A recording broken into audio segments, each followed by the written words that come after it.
नमस्ते दोस्तों, राधे राधे। दोस्तों, आज मैं आपको एक दिहाड़ी मजदूर की कहानी सुनाने जा रही हूँ जो संवेदनहीन होते इस समाज में बड़ी कठिनाइयों से स्वयं के अस्तित्व के लिए संघर्ष करता है, जिसका शीर्षक है प्यास। और कहानीकार हैं श्री गिरीश पंकज जी।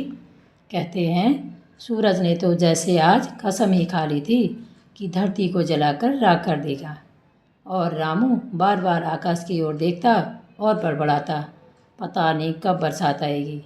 अभी तो धरती जैसे हवन कुंड बन गई है और इस पर चारों तरफ बड़ी बड़ी इमारतें बनी हैं और हर घर में एसी लगा हुआ है, जो घर के अंदर तो ठंडी हवा देता है और बाहर गर्म हवा फेंकता है।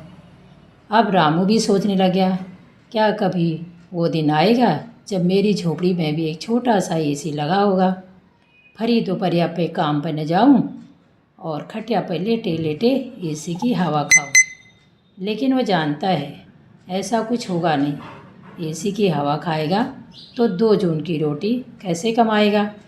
अब रामू घंटों चौराहे पर बैठकर इंतज़ार करता कि कोई आएगा, उसे काम के लिए ले जाएगा तो शाम को 400 रुपये जेब में आएंगे।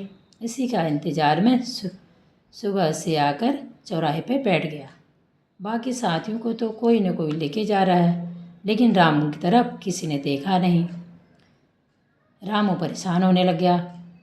पिछले दिनों जो है चौराहे पर एक नीम का पेड़ था, जिसकी छांव तले मजदूर दिहाड़ी के लिए बैठे रहते थे। बड़ा सुकून मिलता था, लेकिन अब तो वह नसीब नहीं। नगर निगम वालों ने नीम का पेड़ कटवा दिया है। सुना है किसी महापुरुष की मूर्ति लगवाने वाले हैं। रामू अपने मित्र गणेशी से कह रहा था, नीम के पेड़ के कारण हम लोगों को कितनी शीतल ठंडी हवा मिल रही थी, लेकिन अब मूर्ति लगेगी, चारों तरफ फर्शीकरण हो जाएगा और छांव तो दूर की बात है, कहीं बैठने की भी जगह नहीं मिलेगी। गणेशिया ने कहा, सब बड़े लोगों की बातें हैं, अपन क्या कर सकते हैं भाई। अपन को तो रोज़ दिहाड़ी मिल जाए, बस 2 पैसे जेब में आ जाए। तभी एक व्यक्ति आया, गणेशिया को अपने साथ लेके चला गया। रामू ने सोचा उसका भी नंबर आएगा, लेकिन 12 बज गए हैं, सूरज सर के ऊपर आने लगा, अभी तक कोई आया नहीं। अब तो रामू घर से जो पानी की बोतल लाया था वो भी ख़त्म होने को आई और उसे ज़ोर से प्यास लगी, लेकिन पानी भरने नहीं जा सकता। उसे डर था कहीं कोई आया वो बीच में रह जाएगा। अब क्या करता, प्यास बुझाने भी ज़रूरी थी। सो वह एक सार्वजनिक नल के पास पहुंच गया, लेकिन उसमें पानी नहीं आ रहा था। फिर वह थोड़ा आगे और बढ़ा तो उसमें बहुत खौलता हुआ पानी आ रहा था। मरता क्या न करता। रामू ने बोतल भर ली और सोचा कुछ देर बाद पीऊँगा, तब तक थोड़ा ठंडा हो जाएगा। रामू अपनी जगह आकर बैठ गया, लेकिन कोई नहीं आया। अब वो निराश हो गया, आज खाली हाथ घर जाना पड़ेगा। 12:30 बज गए। सूरज आगे बढ़ा तो बिल्डिंग के कारण थोड़ी थोड़ी छाँव आने लगी। रामू को थोड़ी राहत मिली। तभी एक सज्जन वहाँ पहुँचे। रामू ने हाथ जोड़कर कहा, बोले साहब क्या काम है। तो साहब बोले, घर की साफ़ सफाई करनी है। तो बोला, ठीक है साहब, हम कर देंगे, 500 रुपये लेंगे। वो सज्जन बोले, नहीं नहीं, 500 रुपये तो बहुत ज़्यादा है, बस 2 घंटे का काम है, तो करना है तो बोलो, नहीं तो मैं आगे देखता हूँ। तो थोड़ी देर में फिर वो सज्जन लौट कर आते हैं। तो फिर रामू कहता है, अच्छा ठीक है साहब, ना आपकी ना मेरी, 400 रुपये दे दीजिएगा। नहीं नहीं, 400 रुपये भी बहुत है, 200 रुपये में करना है तो बोलो, ठीक ठाक बोलो। तो उसने कहा, ठीक है साहब, ना आपकी ना मेरी, तो 300 रुपये में बात पक्की हो गई। तो साहब जो है उसको अपने पीछे बैठाकर अपने घर ले गए। जैसे ही घर का दरवाज़ा खोला तो बहुत गंदा हो रहा था। जगह जगह मकड़ी के जाले, काफ़ी दिनों से घर गंदा पड़ा हुआ था, कई महीनों से वो घर जो है गंदा पड़ा हुआ था। तो मकड़ी के जाले, धूल धक्कड़ अंदर बाहर बहुत गंदा था। तो रामू ने कहा, साहब ये तो बहुत गंदा है, इसमें तो 4-5 घंटे लग जाएंगे।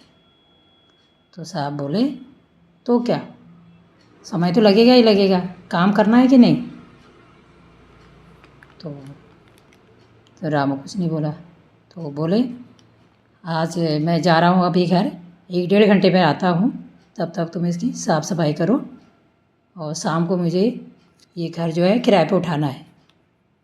अभी वो लोग देखने के लिए आएंगे। तो यह करके वो अपने घर से वहाँ से चल दिए। तो उतनी देर में तो फिर क्या करता, रामू ने रुमाल से अपना मुंह ढक के काम करना शुरू कर दिया। अब उसको बहुत प्यास लग गई, पानी की बोतल जो है वो अभी ख़त्म हो गई। अब वो पानी भरने के लिए, प्यास बुझाने के लिए घर से बाहर निकला। तो उसने 2-3 घरों में दरवाज़ा खटखटाया, किसी ने उसको पानी नहीं दिया। ऐसे में रामू आगे चल दिया। दूर जाकर उसको एक सार्वजनिक नल दिखाई दिया, लेकिन उसमें भी पानी नहीं आ रहा था। वो फिर और आगे बढ़ा, चलते चलते गया तो उसकी चप्पल भी टूट गई और चप्पल हाथ में लिए चला जा रहा है नंगे पाँव भरी दोपहरिया में। तो एक जगह पहुंचा तो वहाँ नल पे पहुंचा, वहाँ भी पानी नहीं आ रहा था। अब वो गस खा के वहीं पे गिर गया और 1-1.5 घंटा हो गया। यहाँ वह सज्जन अपना घर देखने के लिए आ गए कि उन्होंने सोचा अब काम हो क्या होगा। तो वहाँ देखा तो वहाँ से मज़दूर गायब। तो वो बड़बड़ाने लगे, काम चोर कहीं का, भाग गया, अब आएगा तब बताता हूँ कहकर वो रामू का इंतज़ार करने लगे, लेकिन रामू का आना संभव न हुआ। इतने में एक राहगीर की नज़र रामू पर पड़ी। उन्होंने देखा कि रामू की सांस चल रही है, तो उन्होंने कुछ पानी की छींटें उसके चेहरे पर मारी तो रामू होश में आया। तो रामू ने सारा किस्सा उस पानी वाले को बताया। तो उन्होंने रामू को पानी पिलाया। इतने में 2-4 लोग और आ गए, उसकी वीडियो बनाने लग गए और वो आदमी भी चल दिया। अब रामू ने हिम्मत करी, खड़ा हुआ। उसे समझ में नहीं आ रहा था वो आया किधर से है और जाना किधर है। फिर थोड़ी देर में उसको होश आया तो उसने अपने चप्पल पकड़ी और नंगे पाँव खाली जेब अपने घर को लौट गया। लेकिन विश्वास था कि कल फिर दिहाड़ी मिलेगी, कल फिर कहीं ना कहीं दिहाड़ी मिल जाएगी और मेरे जेब में 400 रुपये ज़रूर आएंगे। तो दोस्तों, कैसी लगी आपको ये दिहाड़ी मज़दूर की कहानी? मुझे तो बहुत अच्छी लगी, मेरा दिल को छू गया। मेरा मन किया मैंने कहा आप लोगों को भी सुनाऊं। अगर आप लोगों को पसंद आई प्लीज़ कमेंट कीजिएगा और ज़्यादा शेयर कीजिएगा। बहुत बहुत धन्यवाद आप सभी लोगों का।